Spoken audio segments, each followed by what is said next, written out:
Construction cranes fill the South Loop sky. Condos going up, big businesses moving in. Home Depot is the latest addition on Clinton Street off West Roosevelt Road. In selecting the South Loop as the general area was somewhat of a no-brainer because of all the development and new housing. Many customers are excited about the urban location.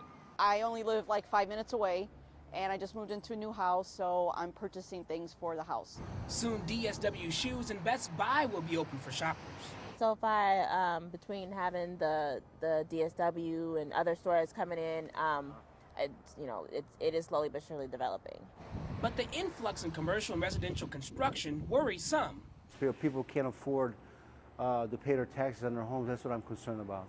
Developing communities often face rising property taxes. Dennis Benenato, a South Loop resident, works at Amari and Localo, representing property tax owners who attempt to lower or appeal high assessment rates. The values have escalated so rapidly and aggressively over the past 3 to 5 years. In some areas, the Lakeview neighborhoods, the West Loop, they've increased over 100%. He also works on business and community relations with the Greater South Loop Association and says there's at least one benefit to living in budding areas. But the other thing it's done, which has been good for homeowners, has been it's increased the tax base. Today, with urban revitalization in full force here in the South Loop, there's more housing available than ever before.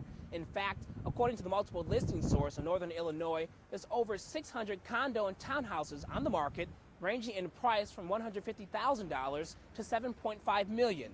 At this time last year, there were just over 100 available units with an average sale price of $290,000.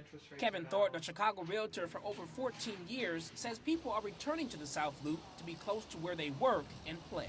We're at least now seeing the consumer services being developed, which is going to do nothing but create more demand and then subsequently drive the prices up.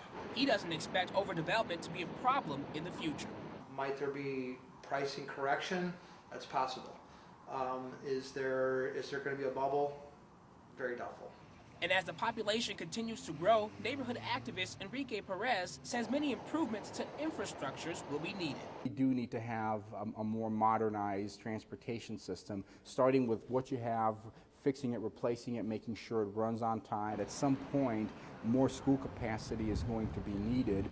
Nevertheless, Perez says development is improving the place he calls home. The area, which was once sort of an abandoned series of railroad tracks and old gutted out buildings, are now a vibrant community. So for now, the cranes appear to be a permanent fixture in the South Loop, hanging high in the sky.